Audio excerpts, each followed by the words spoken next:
Ouais Chacal, c'est Napoé qui est le marabout, j'espère que tu vas bien ma petite gueule. Donc aujourd'hui je vais vous parler d'un sujet quand même qui me paraît très intéressant et très important. Pourquoi le hardcore a été si présent sur Black Ops 3? La communauté hardcore a été si présente sur Black Ops 3, notamment pour faire des gameplays. Et ça vient pas de la faute de la communauté, c'est pas de la faute des kikous ni rien du tout. Les kikous, les jeunes joueurs et même les joueurs confirmés se sont rabattus sur le hardcore sur Black Ops 3. Pourquoi? Pour la simple et bonne raison que ce jeu n'est pas serein. Ce jeu n'est pas serein. Je vais t'expliquer Chacal. Tu vois, le problème de Black Ops 3, c'est par exemple les gunfights. Il n'y a aucune gunfight où tu peux être serein et te dire que voilà, tu as un bon aim, tu as un bon shoot, donc tu vas tuer la personne. Les gunfights sur Black Ops 3 sont très aléatoires. Des fois, tu vas mettre 2 balles, des fois, tu vas mettre 5 balles et ne pas le tuer. C'est très aléatoire et c'est pour ça qu'il y a une frustration dès le début et je comprends pas pourquoi personne n'en parle parce que moi, c'est vraiment un problème qui m'a frappé de plein fouet depuis le début du jeu. Et même si je trouve que c'est un très bon jeu, niveau idée, tout ça, c'est un très bon jeu. Il y a beaucoup de choses qui font que c'est un jeu qui est amusant à jouer et tout. C'est un jeu qui est quand même complet, qui a de bonnes idées. Les spécialistes, c'est une bonne idée dans l'ensemble. Même si au début ça faisait un petit peu rager, mais bon, c'est quand même bien passé par rapport au double saut d'Advanced Warfare, faut dire la vérité. Mais les gens se sont quand même rabattus en hardcore pour la simple et bonne raison que lorsque tu joues en mode normal, et ça, il y a presque jamais eu ça dans aucun Call of Duty. Après, j'ai l'impression d'être seul dans mon discours, tu vois, mais c'est pas grave. Moi, je dis ce que je pense, en fait, et je vous le répète encore, j'adore le jeu, j'aime ce jeu, sauf que je n'arrive pas à... Un jeu où je n'arrive pas à tuer quand je devrais tuer, bah c'est un jeu qui, pour moi, a perdu tout son sens malheureusement, même si le jeu est vraiment très bon. Est-ce que tu comprends ce que je veux dire? Et moi qui suis consommateur Call of Duty depuis un bon moment maintenant, j'ai le droit de donner mon avis sur quelque chose que je consomme. Est-ce que tu comprends ce que je veux dire? Donc je vois arriver les kikous dans l'espace commentaire. Oui mais dans ce cas, pourquoi tu joues au jeu? Pourquoi tu nous prends la tête? Tu joues quand même au jeu, donc voilà, tais-toi. Non, c'est pas parce que tu utilises quelque chose que tu n'as pas le droit d'avoir un avis critique sur la chose. Est-ce que tu comprends ce que je veux dire, Chacal? Ça, c'est important. Il faut pas que tu te laisses berner par les gens qui te disent oui, il faut pas avoir d'avis sur les choses. Non, tu peux très bien apprécier un jeu et pourtant savoir qu'il y a de gros défauts dans le jeu. Et c'est pour ça que je vous en parle aujourd'hui. Pourquoi c'est la première fois qu'on voit un rabattement vers le hardcore? C'est la première fois dans un Call of Duty qu'il y a autant de personnes qui tentent leur gameplay en hardcore.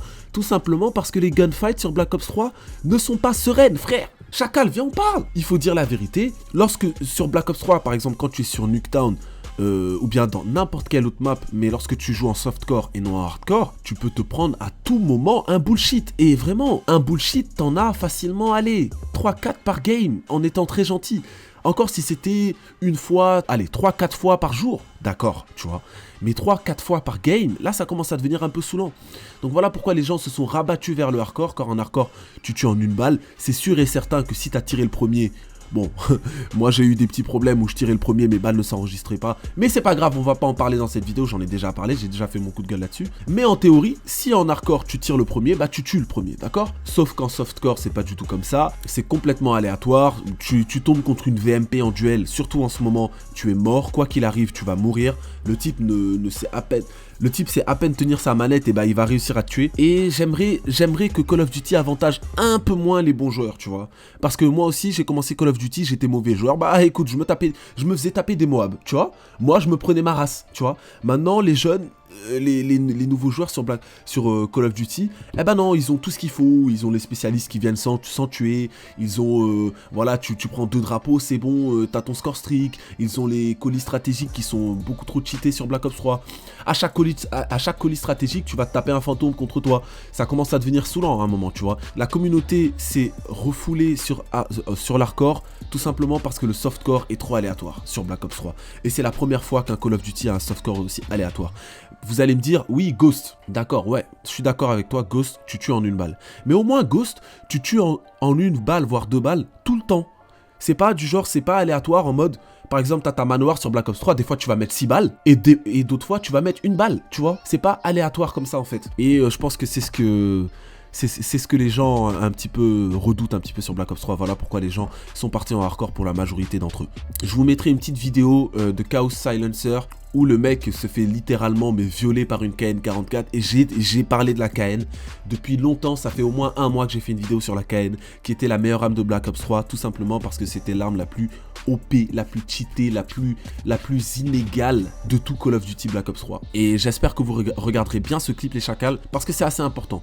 Donc par rapport à ça, Je sais que j'ai pas posté de vidéo hier parce que j'étais vraiment très occupé. Il y avait mon anniversaire le 9 mai. Là encore, une fois, je suis pas chez moi, mais je vous prépare quand même un commentaire. J'essaie de faire ça vite, mais j'ai pas trop le temps en ce moment. Demain, normalement, je devrais vous poster une vidéo. Ça devrait revenir à la normale, mais voilà, je voulais m'excuser quand même. Parce que c'est quand même, voilà, moi quand je poste pas de vidéo tous les jours, je me sens mal, limite. Tu vois ce que je veux dire, chacal? C'est tout ce que je voulais vous dire. Lâchez un like si vous êtes d'accord. Lâchez un dislike si vous n'êtes pas d'accord, c'est pas mon problème. Et je vous dis ciao et à la prochaine, mes petits chacals. Yes, I.